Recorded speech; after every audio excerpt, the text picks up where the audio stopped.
Hi, this is Ed with Ed's Effects here with something a whole lot different. Normally, I would be showing off some sort of repair or something along those lines, but today I'm going to do a review of the Christmas gift my wife got me, which is the Lego Ideas Fender Strat and Princeton Reverb. Me being amp fanatic, I gotta say, I think I was more excited about the amp build than I was the guitar build, but both are really great. So I wanted to do a quick review of the two. Start off with, comes in this really nice box, and you got the instruction manual, all 178 pages of it. So it's very cool.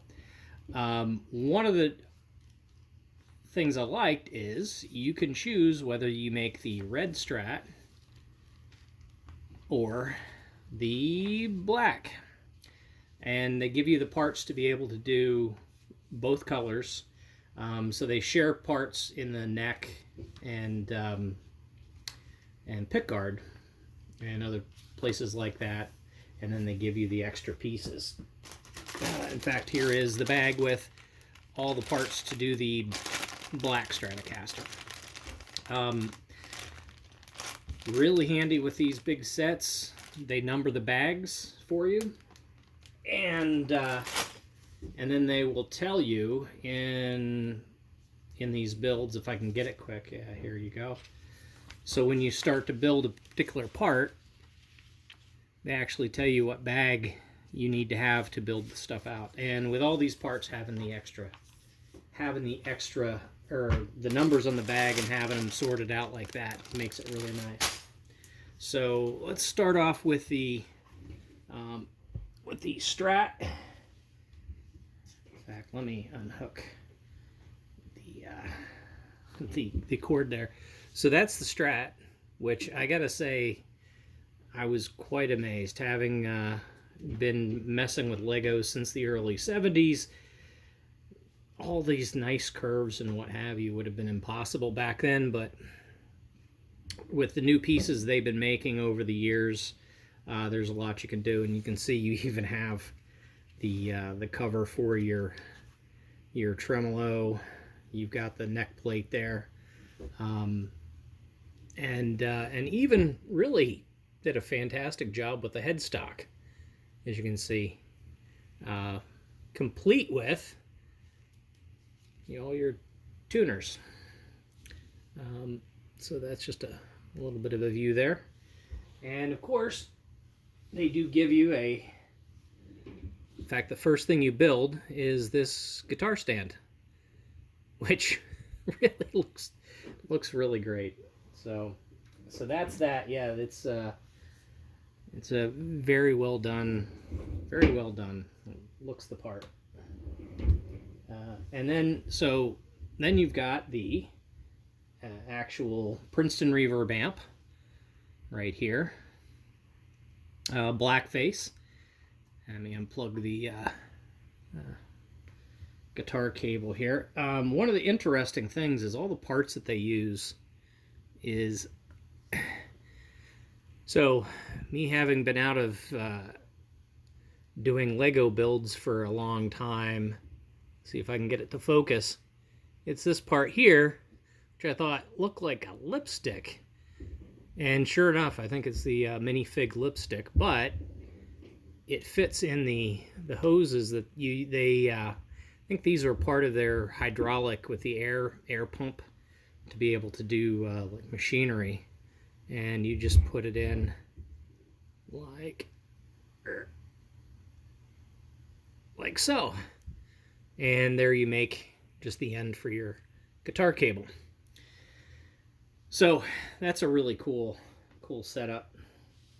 In fact, while we're at it, we'll also do, even comes complete with the old school 2-button foot switch to control your tremolo and reverb.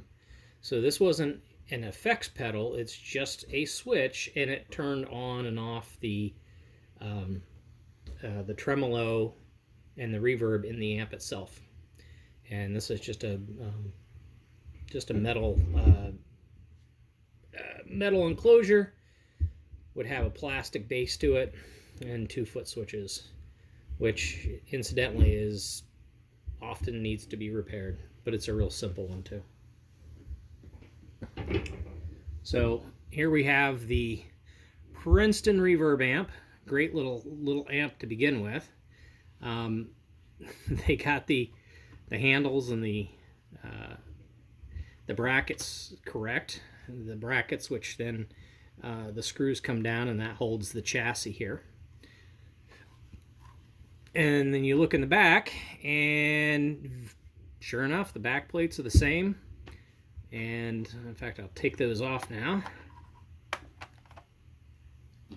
And that one, and again, attention to detail in that they got the upper one with the angled pieces just like they are.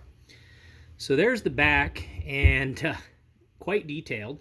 In fact, so detailed that it also includes the reverb pan, and you're not going to pick it up on the camera here, but they've got a little piece that looks like a spring, so it's actually your spring reverb.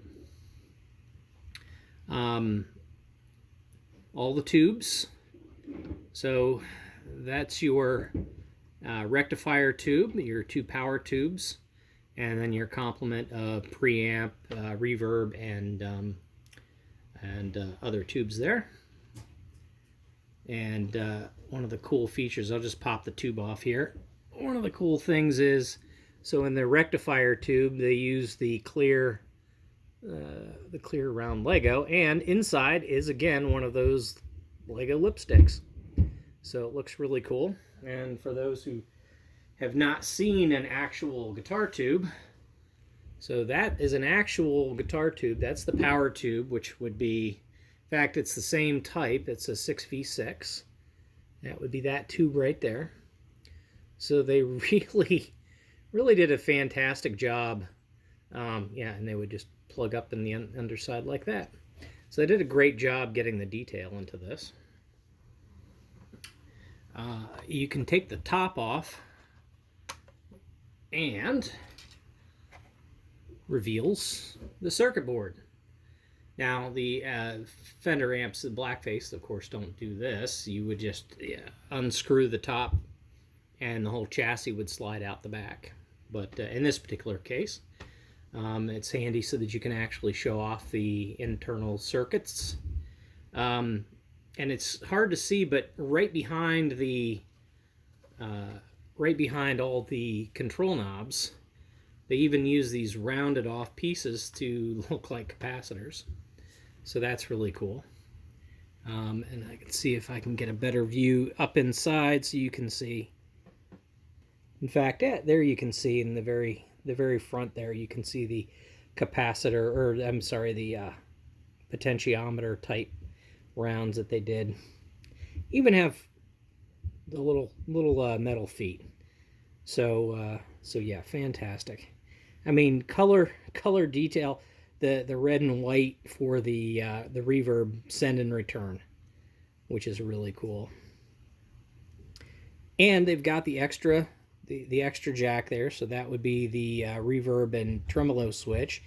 And well, actually there'd be two of those for the reverb and tremolo switch, but I believe there is another speaker jack for that.